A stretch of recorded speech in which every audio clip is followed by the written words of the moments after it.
que se presentaran muchas más mujeres. Y creo que ello tiene que ver con el cuello de botella que ponen los propios partidos políticos. Sin embargo, crecientemente en los propios partidos políticos se va observando la importancia que tiene el incorporar mujeres candidatas. Porque finalmente, comparativamente, las mujeres candidatas comienzan proporcionalmente a tener muchos más votos que los candidatos hombres. Yo creo que es fundamental el financiamiento de las campañas. A mí me parece que el financiamiento permite, en primer lugar, generar igualdad de oportunidad, y no me refiero solo de sexo, sino que me parece a mí que en una democracia, cualquier persona, independiente de su situación económica, si tiene condiciones y méritos para optar a un cargo público de elección, debe tener la posibilidad de contar con el financiamiento para ello. No pueden ser los recursos un obstáculo para su incorporación a un cargo de elección popular. Sin embargo, agrego que es fundamental, a mi juicio, que exista un tope máximo de financiamiento, porque allí es donde se nos escapa, por otra parte, la situación de generar de verdad una igualdad de oportunidad. Y lo vimos en Chile en las últimas elecciones, porque si bien hubo financiamiento público, como no existía sanción al máximo que contemplaba la ley de financiamiento, quienes tuvieron más recursos, bueno, gastaron el triple o 5 veces más que otro candidato, y eso hace una diferencia al momento de votar. Eso ha hecho que precisamente una de las leyes que en el Congreso estemos nosotros discutiendo en este momento sea precisamente el limitar y sancionar a los parlamentarios o a los representantes que resulten electos si han vulnerado la ley de financiamiento de los partidos políticos. Pero mi respuesta categórica es sí, es importante para la participación de mujeres el financiamiento de las campañas. Gracias. Vamos a tomar unas 3 preguntas seguidas. Tengo la representante de San Lucia, después la embajadora Luján Flores, la colega del BID y allá atrás, el embajador de Bolivia. Primero entonces la representante de San Lucia. Thank you very much. I just want to definitely add my voice of congratulations to this very wonderful topic that we have this afternoon. It is indeed clear that a time has come for much more transformation in the political processes to get more women into power and holding very strategic political offices. We also need to have a more strategic use of the female voting bloc to encourage more women's entry into politics and into attaining office. Having said that, my question comes off of this. Does it make a quantifiable and qualitative difference in just stressing the numbers of women who occupy positions of power and decision making? Or rather, is it more important to having a nucleus of feminist conscious and sensitized women occupying these positions? Basically, my question is, are we talking numbers or are we talking effectiveness here? Thank you very much. I eagerly await your response. Embajadora Luján Flores del Uruguay.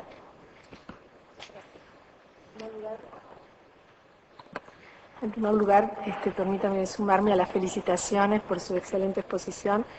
Y después le quería hacer la siguiente pregunta.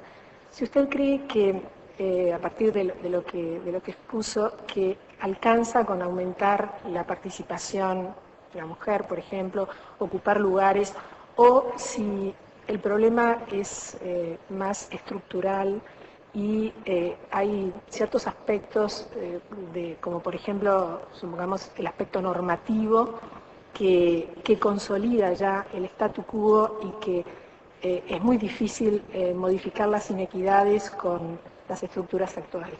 Gracias. ¿Te dejo tomar estas dos primero? Okay, one more, maybe from the IDB here. Mario, if you can please introduce yourself because you play an important role in this issue. Gracias, muchas gracias. Gabriela Vega, soy jefa de la unidad para la igualdad de género y el desarrollo del Banco Interamericano de Desarrollo. Y me sumo a las felicitaciones y el agradecimiento de que esté aquí con nosotras. Después del anuncio y sin duda instalación de un gobierno paritario, en el caso de la presidenta Michelle Bachelet en Chile, con obviamente primero en la historia de América Latina y entre países en el mundo, que anuncia y con el alcance de calidad que tiene la distinción del gobierno de Chile, le siguen varios gobiernos en la región, Perú, Ecuador, Nicaragua. Entre ellos no llegan a alcanzar el 50% en el...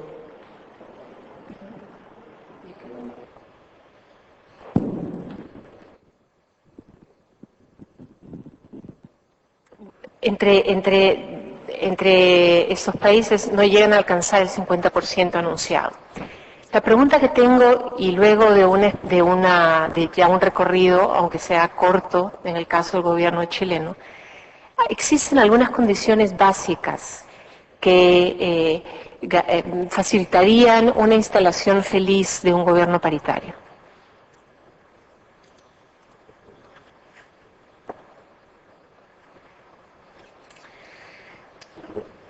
Parto por la pregunta de la representante Santa Lucía. Su inquietud tiene que ver con el número o la eficacia. Yo creo que lo primero que hay que intentar lograr es la eficacia, para poder llegar al número, y el número serán las que en definitiva asuman como responsabilidad. Y cómo lograr esa eficacia es también a través de distintas vías. Yo recuerdo muy bien en la década de los 90 haber ido a una gira como ministra de la Mujer entonces a los países nórdicos, y en una de ellas vi una foto de gabinete y me di cuenta que habían muchos colores, ¿no? Y me llamó la atención. Yo le pregunté cuál era la razón, estaba hablando con una ministra mujer, y ella me señaló, en primer lugar, que para que ellas se notaran, siempre vestían colores rojo, amarillo, verde, intenso, para que se vieran entre los ternos grises y oscuros de los varones. Y le pregunté cuál era la razón por la cual habían tantas mujeres. Y me contestó que había sido porque cuando le pidieron a una mujer que era clave que se incorporara como ministra a un gobierno, dada su popularidad, dada las responsabilidades que ella iba a asumir, que eran indispensables que ella las tuviese, ella exigió para incorporarse al gabinete que el 50% de las ministras fueron mujeres. Y fue necesario cumplirlo. Y a partir de entonces es muy difícil que algún gobierno se atreva a nombrar menos. Ahí uno dice, ahí no hubo una discriminación positiva, ahí hubo una decisión de una mujer de exigir. Y cuando empiezan a buscar mujeres responsables, se encuentran. Y tanto se han encontrado que sucesivamente ha seguido ocurriendo lo mismo en aquellos países para poder asumir posiciones de responsabilidad como ministra.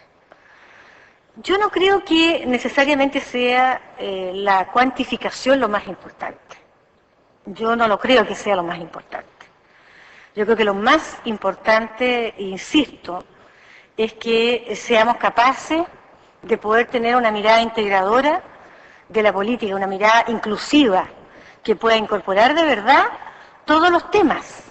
Y a mí me impacta, y eso tiene que ver en decisiones económicas y tiene que ver en decisiones de la mayor envergadura, temas como, por ejemplo, la mayor expectativa de vida de los países y qué vamos a hacer con los adultos mayores. Y ese es un tremendo tema que tiene efectos de toda índole.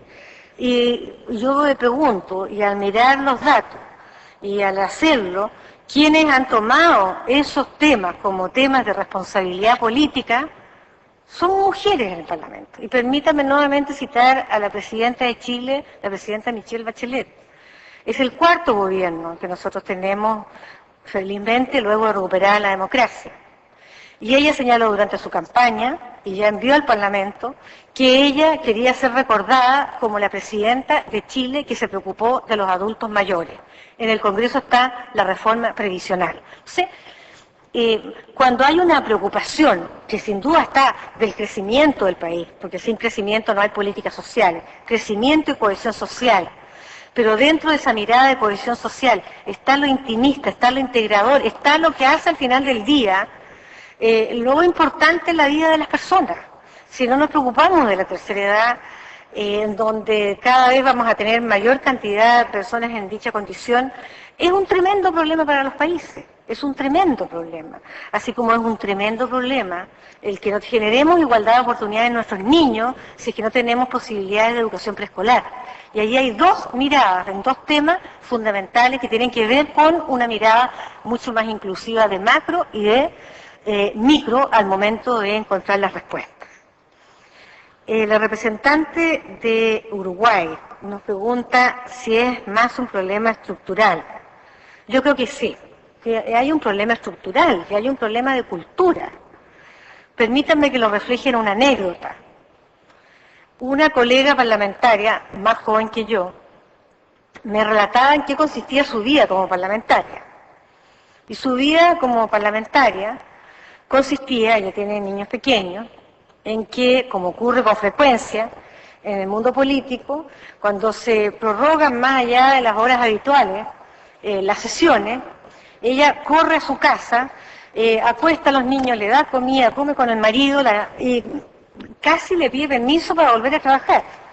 Y la diferencia, ella me lo graficaba con todos sus colegas varones, porque ella es la única mujer en una comisión, es que el resto pesca el teléfono, llama a su señora, los que la tienen, y le dice, mira, voy a llegar más tarde.